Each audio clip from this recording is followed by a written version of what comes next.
All right, I have the weirdest and craziest resistance training program that no one has ever heard of. You only need to do it once per week for 10 minutes, and it's as easy as walking, but it will yield the results of what people did if they went to the gym 5 times per week for hours on end. Nah, I'm just with you. This does not exist in our reality that I know of. Today, you are going to find out what happens at the intersection where science meets the pavement, the quest for ultimate running performance. We'll dissect the importance of power and speed in your resistance/weight training. I'll answer the question for runners: where does power, speed, strength, muscle endurance, and hypertrophy fit into an already crowded training plan, especially for all of us super busy distance runners? I'll even tell my own personal story of how I switched gears in my training and embraced the fusion of lifting with speed and power. It wasn't just a change in routine, it was a transformation in philosophy. This episode isn't just about challenging how your muscles move, it's about challenging that mindset. By the end of this, you'll not only rethink your 1% better training habits approach, but you'll also get ready for this laundry list. Become more resilient so you have less nagging injuries, generally more bounce. Develop that extra gear in your running. Become more efficient so your easy runs are close to the same speed as your more intense sessions. Develop your secret weapon at the end of races, speed reserve. More on that later. I just found out, so dope. And overall, take your training to the next level. Yes, that's a big promise, so let's see if I can deliver. Have you ever stopped to think if your resistance training routine is ideal for your own personal running goals? Like, have you really thought about it? All right, I'll go and give you some time to go ahead and think about that in 5, 4, 3, 2, 1. Oh, and while we're here, I'm going to label and name what most people say as strength training or strength and conditioning, and I'm going to call it resistance/weight training, and also call it lifting at times. They are different, and I'll tell you why shortly. You're most likely a distance runner. Anything 5K or longer is considered distance in the track world. And I'm sure you've heard that runners need to resistance train. At the time of this recording, the evidence and science is clear on this.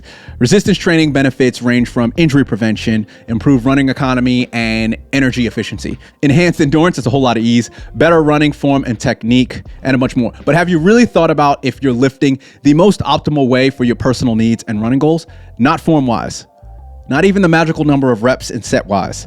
I'm talking about improving your running speed and power. I know what you might be thinking. Well, Darren, I'm the middle of the pack age group amateur runner. Why the hell do I need to be improving my speed and power? Well, glad you asked, because improving your speed and power will in return improve your ability to generate force and produce explosive movements. This can result in faster acceleration, improved sprinting speed, and a stronger finishing kick.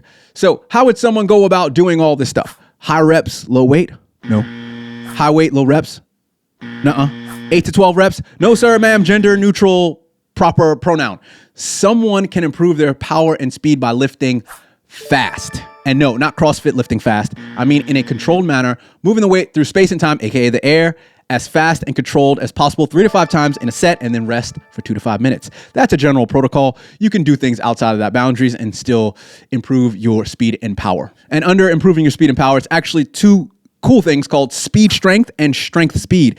And they're different, but both really important for athletes. A bit of a slight deep dive explanation about the 2 things, as this was something new that I never heard of before doing this whole piece of content podcast. Speed strength is about moving super fast with the heaviest weight you can.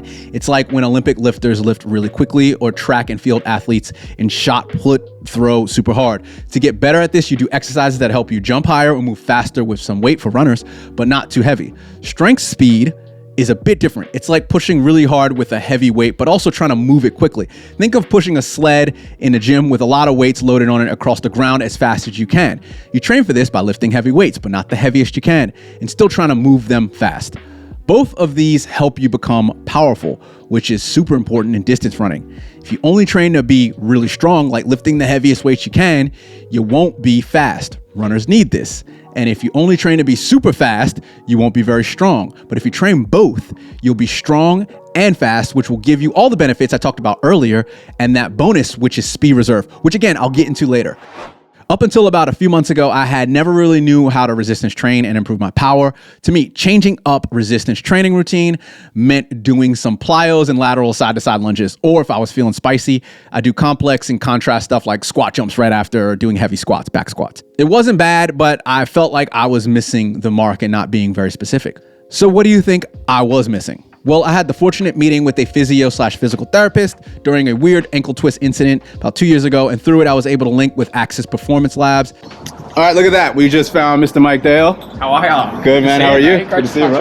Yeah. Axis is Sydney, Australia's leading performance lab. They strive to elevate your athletic performance with tailored programs, just like pro athletes. And they put me on a program, which I'll talk about in a second, that was just like the pros that I saw in all the movies and all the Instagram and YouTubes, and I was like, I'm actually training like a pro. Again, more on that in a second. I was able to work with exercise sports scientists, in particular, the physiotherapist, David Guest and Mike Dale. David Guest is... I'm head of performance here at Axis Athletic Performance Lab. I run, obviously, our strength and conditioning classes and private sessions. All right, Dave's being super modest. He has a PhD in youth development, a Master of Science in Strength and Conditioning, and a Bachelor of Sport and Exercise Science. He's coached a few athletes to some super high-end levels, winning medals, and he himself, back in 2014, he got 8th in the decathlon in the Commonwealth Games. Dude is a beast, still runs a 200-meter extremely fast. And Mike Dale, let me read this over here. He's a physiotherapist and strength and conditioning coach, Bachelor of Sports and Exercise Science, has a Master's of Physiotherapy. He's worked in strength and conditioning for the past 8 years and worked for the Parramatta Eels, Macquarie University's Women's Sevens, this is rugby related, or footy, Australian football, and Cabramatta Women's Rugby League. And he's been a physio for the last 2 years. So I went to them and they showed me how to become a more powerful distance runner that uses speed to help me get those 1% variables that will in turn help me perform better as I age, because that's my only objective. All of us are getting older, and I run literally, no pun intended, everything I do through the will this help me in 10 to 20 years, and can I sustain this filter? If it's a yes, then I sign up ASAP, and this does. Please note, this whole content is a personalized documentation of what I've done to help my specific situation. This is not prescriptive advice for you. Consult a medical professional for your own individual needs and get a training plan specific for your goals from a certified and local physio/physical therapist or personal trainer. What this won't be about. At the top, I told you about what you will learn. This won't be about convincing you to resistance train if you don't already. This won't be a guilt trip into why silly runners don't resistance train and why you're missing out. I'm sure you already do enough of that to yourself, guilt yourself, if you care about resistance training. So I'm assuming you already have a set in stone weight training routine. And to that, this won't be a general how to resistance train guide, weight train for runners. There's enough out there, and I'll be doing a bunch of deep dives in the future on the whole strength training topic, so stay tuned. This is very specific for improving power and speed in the gym, which translates to fast times out on the road, trail, or track. And last, this won't be about choosing exactly what workouts you do for your personal goals. While I love you, I'm sorry, but I don't know you. I also don't know what your weaknesses are. This is why you need to see a professional to assess you, your goals, and get you the exact training plan that matches this. If you're in Sydney, Australia, definitely go down to beautiful Surrey Hills and see Axis Performance Labs. I've already spent hours there nerding out with the team and learning a ton. My background in particular as an athlete is probably different than most amateur distance and endurance athletes. I come from the track and basketball space when I was young, and I was focused on running fast for short periods of time, 10 to 20 seconds, up to 2 minutes max, and doing explosive things like jumping and changing directions. This has been a great thing to use as I get older and do more longer, slower running stuff, because the power and speed can be a great foundation for endurance sports, marathons, 5Ks, and it also allows me to enjoy this new type of training. You are most likely not like me and may not enjoy this resistance training, but you can. It just takes time, and I'll tell you how later on. Right now is the part where I go, hey, if you're not feeling this, make sure you subscribe, rate, share it out with your friends about how amazing this is, rah, rah, rah, rah, rah. All right. While you should go out and do that anyway, how about I actually give you something that will help you? Is the running, health and fitness, and endurance sport internet too much sometimes? Is it too much conflicting content on how to train right? Or you just don't have time to read and watch the latest trends on how to, carb cycle for your next marathon? Don't worry. I'll take care of that for you by showing you how to train, race, and live 1% better consistently. To do this, just sign up for my free newsletter, OPB. I figure out this whole 1% better thing so you don't have to by scouring the endurance sports deepest and darkest corners of the internet. Go to delatecreates.com/news, all spelled the normal way, to be inspired and motivated on the regular. Let's get back into it. What is power and speed?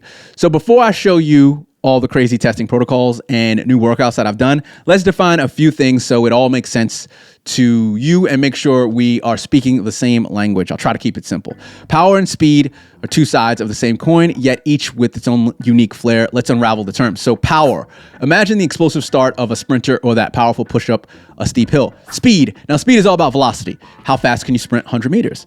It's about maintaining a swift pace, stride after stride. Fun bonus term, which I talked about earlier, speed reserve.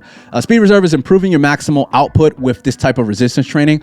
Also improves your sub-maximal output since you are now working at a lower intensity. All right, stay with me. Speed reserve is the difference between a runner's maximum sprinting speed and the speed they maintain during a 5K, 10K, half marathon, marathon distance race. Imagine you're a runner who can sprint super fast for a short time. Let's say your top speed is like 100%. But in a long race, like a 5K or marathon, you run at a lower speed, 60 to 70% of your top speed. This way, you can keep going without getting too tired. Obviously, you're pacing yourself. The gap between your all-out sprint speed and your long distance running is your speed reserve. It's like having an extra speed you can use when you need it, such as sprinting to the finish line or overtaking another runner up a hill or through crowds and all that stuff. It's that kick at the end, honestly. Difference between power, speed, strength, and hypertrophy and muscle endurance in the weight room. So this confused me up until I finally dug in and asked a few people, what the f are the differences? And I was able to read a bunch and then finally put it into practice, and now it makes sense. What is hypertrophy, or it's spelled hypertrophy? Hypertrophy is the growth of muscle cells from challenging exercises like weightlifting or intense activities. Side note, this is what most people want from lifting weights. But as distance runners, we don't really need or want the bulk. What is muscular endurance and how do we improve this? Increasing muscle endurance scientifically means enhancing your muscle's ability to perform repeated actions over a longer period without getting tired, often achieved through activities like running, cycling, or high repetition weight training. This training improves the efficiency of oxygen use in muscles and increases the capacity of energy producing mitochondria, the powerhouse of cells, within muscle cells. So this is the whole Z1 aerobic base, zone 2 training. That's where muscle endurance works in that space. Muscle endurance differs from strength and hypertrophy as it's more about lasting longer rather than lifting heavy or increasing muscle size. Endurance training contrasts with power speed training, which focuses on quick explosive movements and maximizing force in a short time. Now, as distance runners, we want to have it all. Kinda. I'd say mainly we want muscle endurance, power, speed, strength, and if hypertrophy is a byproduct, but it's not the main objective. So hypertrophy is okay if we're losing body fat, but we obviously don't want the extra bulk. No one really wants it because you have to move that extra bulk, which means that it actually technically slows you down. But if that is what you do, i.e. go to the gym to get big, that is better than nothing. But there comes a time when you got to sit down, get a strategy, work your plan, and get 1% better every day. I'm gonna keep saying that. I love it. So how do you go about making a laser focused strategy? You need a third-party objective sports professional. Why you need an objective third-party sports professional? Who are they and why is it important? Well, they are a physio/physical therapist, personal trainers, who live and breathe all of this stuff. They can assess your needs, prescribe the right program, and guide you every step of the way. Sure, it's easy to stick to what you know, but sometimes stepping outside of your comfort zone can lead to incredible results. For starters, it's not about getting the pump. It's about training smarter, not harder. I thought my routine was solid until I went in for an assessment, and a minor adjustment completely changed my workout game. It was harder and different, yes, but it should be, hopefully, much more effective. What happened in my first assessment? The baseline testing.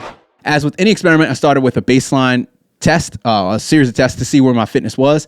At Access Performance Lab, I used GymAware's equipment. But yeah, ended up using the force plates, and I measured the power I was putting out, which, to be honest, was weird AF. Like, trying to actually jump on the plates and be on the plates and do the activities for the plate, the test, was really, really weird. We tested the below, to name a few: CMJ, counter movement jump, aka standing vertical jump.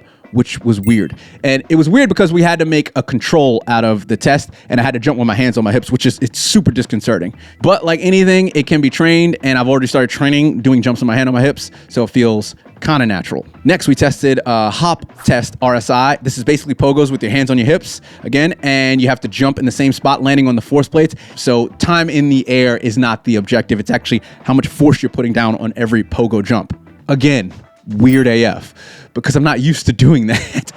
Next was isometric mid-thigh pull. I basically pulled up as hard as I could in a deadlift position, and it measured the force. Yes, not the weight. Again, weird, but super accurate. I love exercise sports science. And yes, I've used the word weird a lot because it's the only way. Awkward, uncomfortable, different than I'm used to, whatever. You could use whatever word you want. A few other tests, trap hex Olympic bar lifts for speed strength, not really testing for weight to calculate my speed. Goal is to lift between 0.75 and 1 meter per second. And a few body weight muscle endurance failure tests for single leg hamstring, hip thrusts, and single leg calf raise. This was about the only thing that I did that felt normal. Quick note on muscular endurance testing from David Guest. These link to your muscular endurance and gives you an idea of what the ability of an isolated muscle group can tolerate. So for endurance runners in particular, we really need resilient calf muscles to deal with the demands of high volumes of running. So specific to me. So what do you think happened next? Well, obviously, I was given a training plan based on my test scores to improve my fitness and ultimately perform better as I age. It was specifically designed to work on my goals, improve areas which need more focus, and then also to maintain areas which you're naturally good at. The program looked at what type of runner I was, and for example, if I was quad dominant runner, kept exercises like that in the program, so catering to my strengths. As I've been lifting for about 25 years, I was cocky and thought I would know everything. I was wrong, as about 70% of the workouts and exercises that they gave me, I never heard about or done before. It was a 2-day per week training plan, as they stressed getting in high quality and fast lifts, overall low volume load. Again, focusing on strength, speed, and speed strength with about a 70-15-15 split of legs, arms, and core. They had me doing trap bar deadlifts, trap bar jumps, dumbbell rows, double booms, triple booms, vertical jumps, broad jumps, pogos, calf raises, and a few other exercises that made me feel weird and uncomfortable, but I leaned into it. After a few weeks of probably doing some drills wrong, I went back to Axis Performance, David and Mike, so they could show me what to do and how to do it. And after you get a training plan, what's the next logical step? Executing an almost 10-week training block, of course, and also progressing it. This was fun. I was excited to just do something totally different, as I've been really doing the same familiar workouts over the last 5 years, and these workouts seem drastically different to what I was used to. My only two questions were, 1, what would the progression in weight/resistance look like? And 2, why no back squats? It was basically for progression, number 1, just do it at your own means. Like, this is actually up to you. And because I know what I'm doing and I have a lot of experience, I can actually progress, and I can either progress with more reps, probably not more sets, but more reps, and or more weights. Probably want to do more weights rather than more reps. You don't want to do too many reps. And the answer to number 2, why no back squats? I think it just comes down to what outcome are you looking to get? So rather than just going, I want to do a squat and kind of shoehorning it into a program, going, what specifically do I need to work on, and then picking your exercise. The gym is a means to an end. So we're going to choose things that are suited to you, that are going to get the outcome that you want. So a good example is, like you've sort of said, like you've had some back issues sort of like in the gym before. So if we were to then give you like back squats and deadlifts, that's potentially going to overload your back and mean that you're then going to, be having time off either running or the gym. So if your back squat is limited by how strong your back is, that's defeating the whole purpose of why we would actually give you that particular exercise. Then what happened? Well, I tested after 10 weeks to see if this actually worked. This was similar to the first time I got tested, but I'd say even better, as I was not only more fit, I was actually better at the test. Yes, it's a thing. All right, so I think we did all right, and I think I nailed it. Not quite sure, but the numbers were looking good. I was feeling good.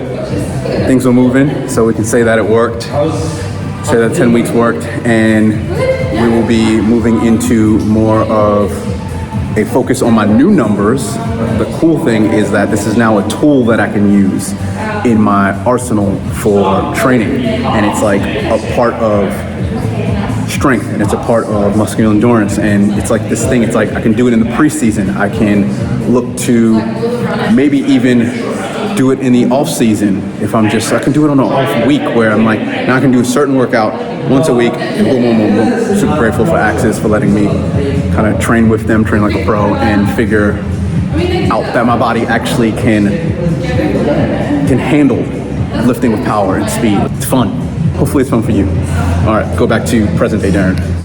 What now, and did this actually help my running? Because that's what we want to know, and that's what we want answered. Well, the rest is up to me, like everything in life. I didn't have an objective run test like a 1 mile, 5K time trial to compare myself to. It was just a bit too complicated, and I was in between seasons, and it just was too complex. At the beginning of my training, I did do my favorite workout, which was 400 meter repeats, which is like a VO2 max fitness test. And because I haven't increased my specific running load, I've been doing the same type of running, it's actually a great test to see if this works. And I have to say, I have seen a slight increase in power and speed at a relatively the same heart rate compared to 10 weeks before that. So I'll take that. While I'm taking off from competitive type training and racing this year, I'm still running, lifting, and training, similar to how I've done it most of the year. I won't be able to put this newfound speed and power into play for a bit, but that is fine. I actually want to focus on running 200s and 400 time trials in the near future, so I know this will definitely help with that. Remember, think about what your goals are and make a plan that's specific to this.